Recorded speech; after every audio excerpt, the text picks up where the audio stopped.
Hello, welcome back to Sports Talk. Rocco and Casey are here in the studio. Okay, so before we start, holidays are coming up, and boy, did my Yankees get a stocking stuffer with Garrett Cole. You know, I know, everybody knows that they are the odds-on World Series favorite heading into the spring, something the Mets have never been.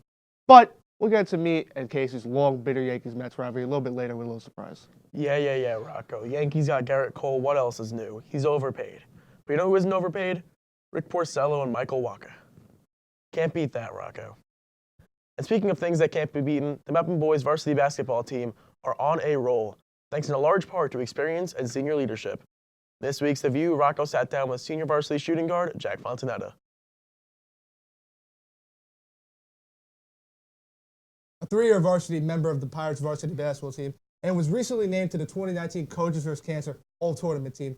Senior varsity shooting guard Jack Fontanetta joins the show. Welcome, Jack. What's up, Rock? Now, last season, one could argue was one of the best Mepham boys basketball varsities had in a while, but ultimately you guys fell short of winning conference championship. Now the team looks competitive and primed and ready to go.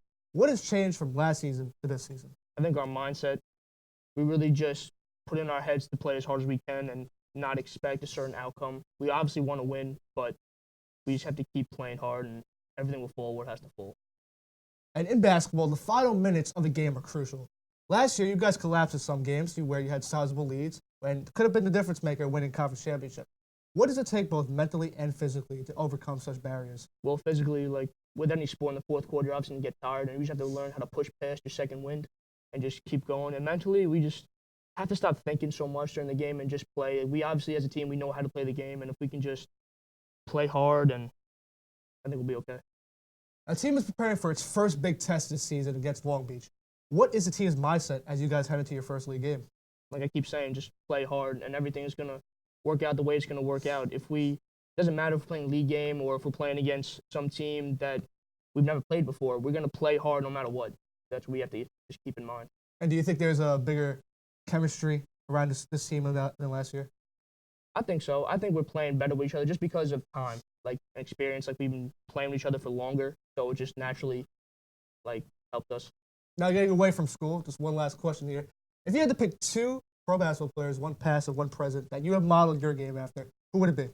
I'm going to say LeBron James because he's my favorite player, and he does everything on the court, which I try to do. Well, that's about all the time we have for this week's review. Thank you, Jack, for stopping by for this week. And hopefully we'll see the high-flying Mepham Pirates hang a title in the rafters after the season. Rocco, Jack brought up a lot of good points in that interview. How do you think the team's going to be doing this season?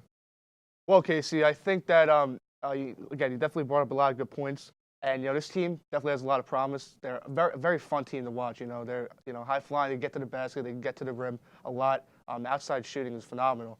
But the real test is coming up is their first game against Long Beach. That's going to be a real test. Long Beach is no joke. They can't be taken lightly. It's going to be a hard-fought game. I think it's going to go into OT. But for the season, I think they really have to aim high for a conference championship. And I think it's fair to say that all eyes is going to be on boys basketball this season. We've mentioned this in the past, like you just said, conference championship, something they haven't done in a while. It's going to be interesting to see if they get there. Hey, when you're talking about a while, you're talking about 5-0. That's 5 decades. That's 5 decades right there without a title on that banner. So you could tell that the team's going to come out and going to play hard every game. Otherwise known as 50 years. And you know who's been coaching for 50 years probably? Bill Belichick. Now it's time for the outrageous quote of the week.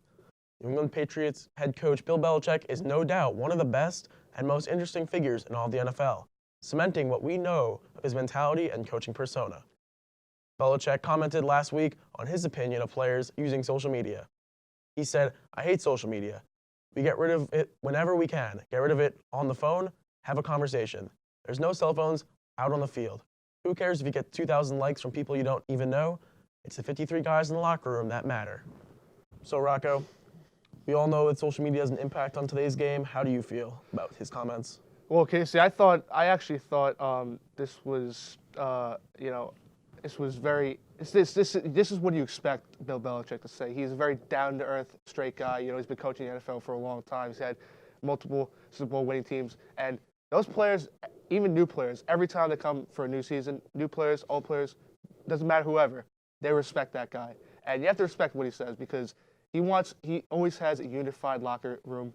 If you don't have a unified locker room, then the game is going to look 10 times worse on the field. I like how you mentioned that the respect level. you got to respect a guy who's won, 6 Super Bowls now? So, do you think that his social media aspect of the game translates to the field, or do you think it's just a coincidence? No, I think it does translate on the field. I think he has the coaching persona of two people I could closely resemble, that he could closely resemble to in the sports world. I think he definitely has some Pat Riley in him. When he knows how he knows how to play the game. He's smart, so he'll attack you. I mean, he'll go after you when you least expect it. That's a Pat Riley persona, and also he definitely has one of the GOAT statures of all time. So you could say a lot of coaches want to be like Bill Belichick. Will they ever become like him? We don't know. But one thing to know is for sure that Bill Belichick, wherever he goes, he garners a level of self-respect out of all of his players. And before you bring us on, just want to point one thing out. Tom Brady now has a Twitter account. It's horrible. Horrible for the game. Horrible.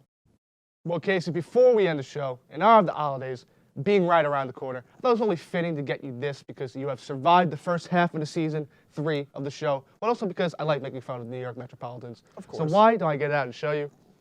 So, in honor of later news of Will Pons trying to sell the Mets, this I only thought was fitting because this might even come true. Actually, before I bought this, I thought this was just going to be a joke, but once I heard the news that there were actually rumors of them trying to sell the team, Fred and Jeff, I think this makes had a to be dream yours. come true, Rocco. So this is going to be yours.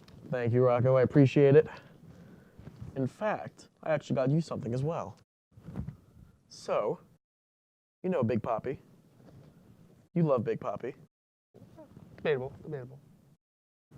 He doesn't like the Yankees. I don't like the Yankees. Fair enough. Here you go. Fair enough. Fair enough. Fair enough. You know what? I kind of respect that. Kind of respect it. But you know what? I think this kind of matches the little Mets rivalry, Yankees rivalry we have. Yeah. I agree with that, Rocco. This is a little. Oh God. I'm gonna. Just You know what? I'm gonna make a little proposal right now. When the Yankees lose, when they lose games, I will wear this. And when you have to wear this when the Mets lose. Shake with it. Agree with We that. have a deal. Shake we with have it. a deal. Well, this was no jersey swap, as you can see, but it definitely was an episode for the books. Make sure to check us out on Instagram at B&B Sports for all of our sports content. As always, I'm Rocco Law, and he's Casey Farr here in the B&B studio. Thanks for watching. Have a happy holiday. And Mets fans and Casey, may all your dreams come true when the Will Pons sell your hapless and god-awful New York Metropolitans. We'll see you next time, where we're always talking sports.